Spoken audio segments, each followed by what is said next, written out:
Professor Gessner, quero agradecer muito a sua participação conosco. Obrigado por ter aceitado o convite do SBT News.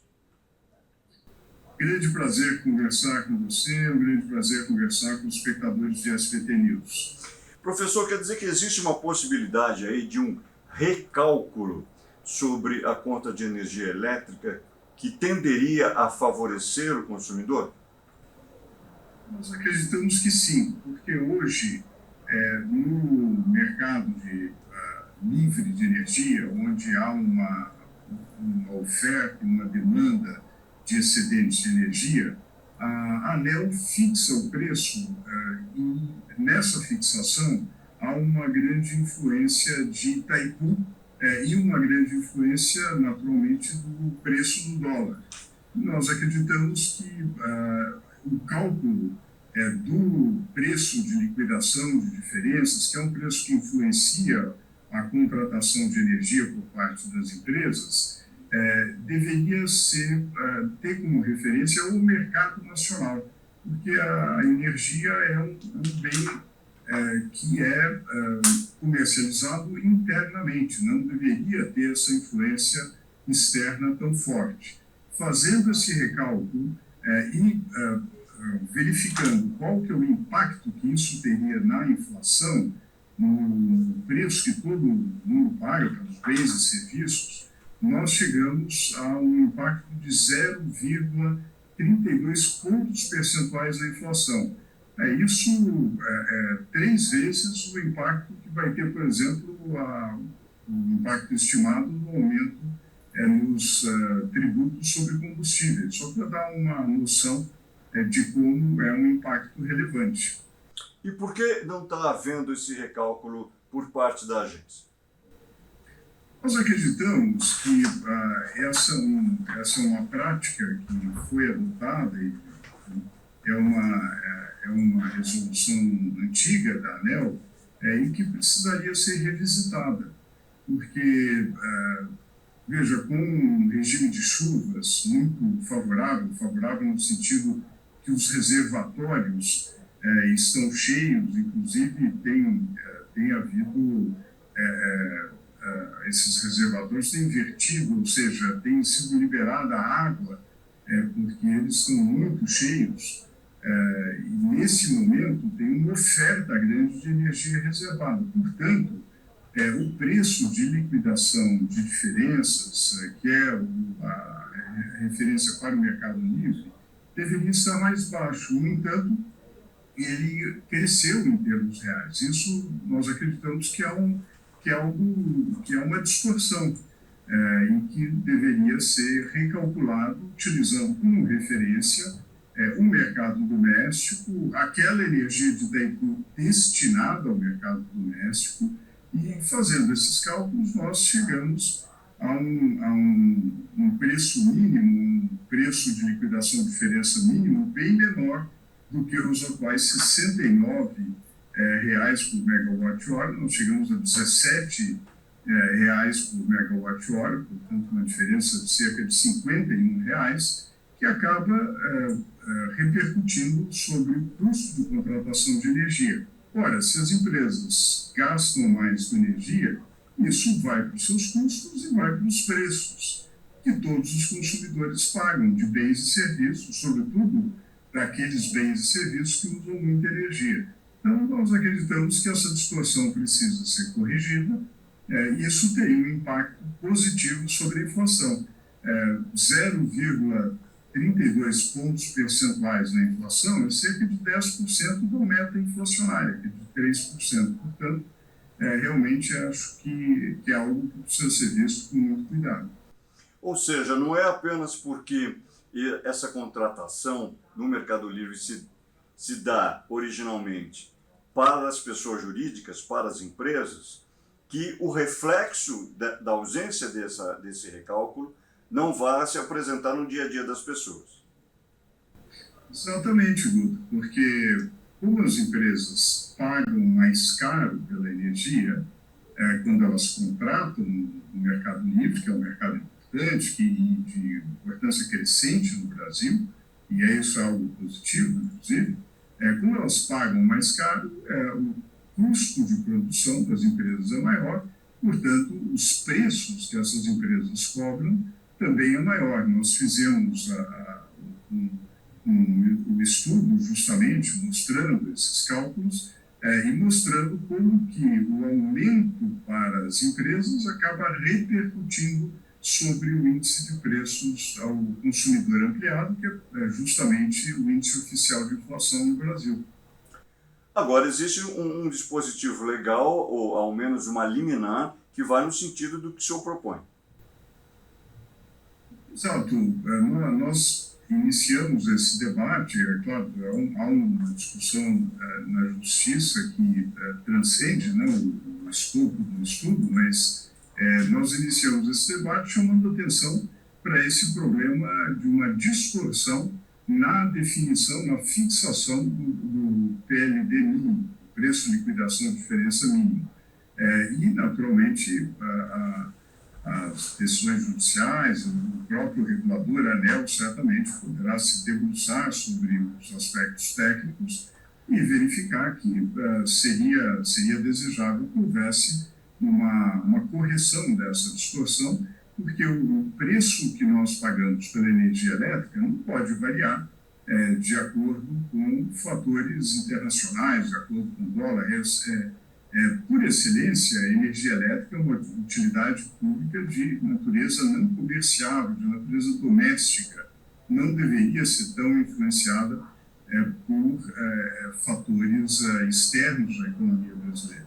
Eu vou pedir ao senhor a sua generosidade com relação a nos explicar alguns aspectos que querem me parecer muito conceituais. Por exemplo, quando o senhor faz menção a cenários que não são do Brasil, quero crer que o senhor está fazendo referência à energia de Itaipu, que é binacional e que destina a absoluta maior parte da sua energia para o Paraguai, não para o mercado brasileiro. Exato. E o PLD, professor, como é que o senhor o definiria? Para que gente como a gente, os nossos telespectadores, consigam entender o peso disso nessa discussão? Olha, existe no Brasil aquilo que é chamado de mercado livre de energia, de livre comercialização, no qual você pode contratar a sua energia ou vender a sua energia no mercado de oferta e demanda. Né? Então, você pode fazer um contrato para ter energia de maneira estável por 5, 10 anos, em prazos diferenciados a um determinado preço. E o preço de liquidação de diferença é a referência de preço para esse mercado. Ele varia de acordo com a oferta e a demanda. E o que a ANEEL, que é a agência reguladora do setor elétrico, faz é estabelecer um preço mínimo e um preço máximo para evitar oscilações que possam ir além dessas duas referências. Como agora nós estamos com uma tendência de muita oferta de energia, porque o regime de chuvas tem sido muito generoso do ponto de vista de encher os reservatórios, então você tem uma tendência de um PLD mais baixo. Quando você estabelece um piso para esse PLD que é artificialmente elevado, isso impede que o mercado funcione da maneira mais adequada, ou seja, que reflita realmente a situação de oferta e demanda.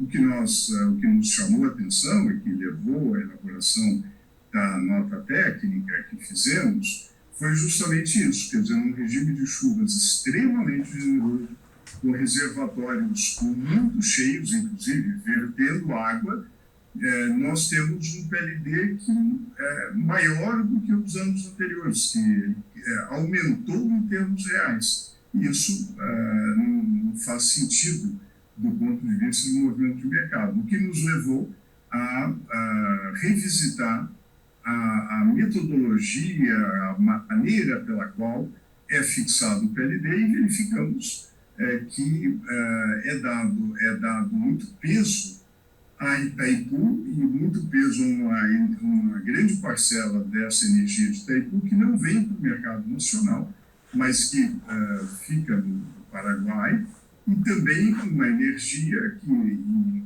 tem naturalmente varia de acordo com o dólar, o custo dessa energia, e se você dá um peso excessivo a uma energia que não está diretamente ligada ao mercado doméstico e que é influenciada pelo dólar, você introduz elementos que não estão refletindo a situação do mercado nacional. E por isso que nós encontramos essa situação esdrúxula dos reservatórios vertendo água e, ao mesmo tempo, um PLD que aumenta em termos reais. Como é que o senhor espera, ou qual o encaminhamento que o senhor imagina que essa questão vá adotar daqui para frente, já que existe um instrumento judicial, já que existe até uma discussão da qual vamos tratar em seguida, que é a questão dos custos da energia em outras áreas, mas que evidentemente compõe aí custo para o consumidor como um todo?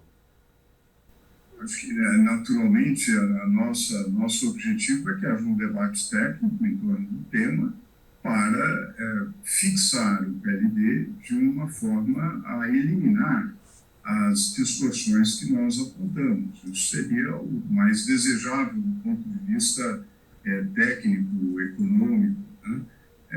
Naturalmente, aí o encaminhamento no processo judicial é uma área que nós não abordamos, mas a nossa expectativa é que os reguladores e que as autoridades procurem fixar o PLD da forma mais robusta do ponto de vista técnico.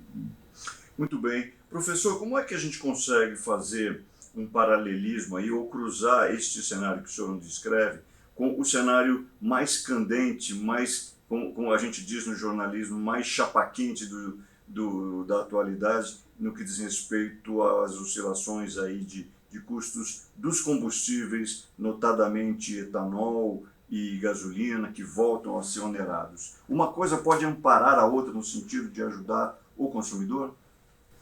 Olha, com certeza, eu acho que nós temos, nesse momento, uma preocupação em combater a inflação, né, em reduzir a inflação. Se nós conseguirmos reduzir a inflação, também conseguiremos espaço para reduzir a taxa de juros e permitir que a economia volte a crescer de uma forma sustentada. Se você consegue, corrigindo uma distorção real, reduzir a taxa de inflação em 0,3 ponto percentual, significa algo bastante importante, né? Porque a reoneração dos combustíveis, né, a volta dos impostos federais sobre a gasolina e o etanol, elas vão ter um certo impacto sobre o preço da gasolina e, consequentemente, sobre a inflação. Esse impacto variam as estimativas, mas ele pode ser de 0,1, e que digamos, nós estamos falando em reduzir em 0,3 a taxa de inflação. Portanto, é uma ação que pode ser bastante importante nessa conjuntura de combate à inflação. Professor, agora, praticamente foi simultânea a ação do governo no sentido de trazer de volta, de reonerar esses combustíveis, e eu digo simultânea porque a Petrobras, que afinal também integra o todo governamental, reduziu os preços dos combustíveis nas distribuidoras. As ações foram praticamente simultâneas. O senhor acha que houve uma compensação saudável, satisfatória, ou podia ser melhor do ponto de vista dessa redução de preços pela estatal? Eu tenho a impressão que foi a compensação possível, porque, de um lado, haveria um impacto inflacionário inevitável, né? Se você volta a tributar a gasolina e o etanol, ainda que em menor grau, é claro que isso vai aumentar, são Esses dois itens têm um peso, sobretudo a gasolina, tem um peso grande no IPCA, e havia, por parte da Petrobras, havia de fato um certo espaço para, sem alterar a política de paridade de preços internacionais, que a Petrobras vem seguindo, que é ter como referência os preços internacionais.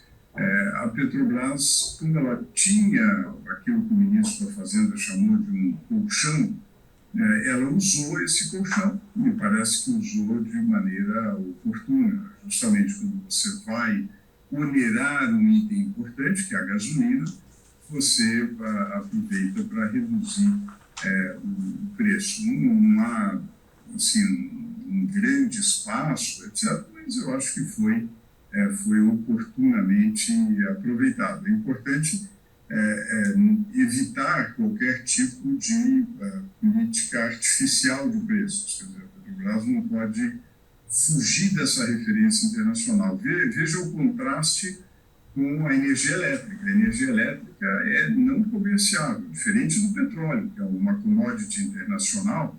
A energia elétrica não.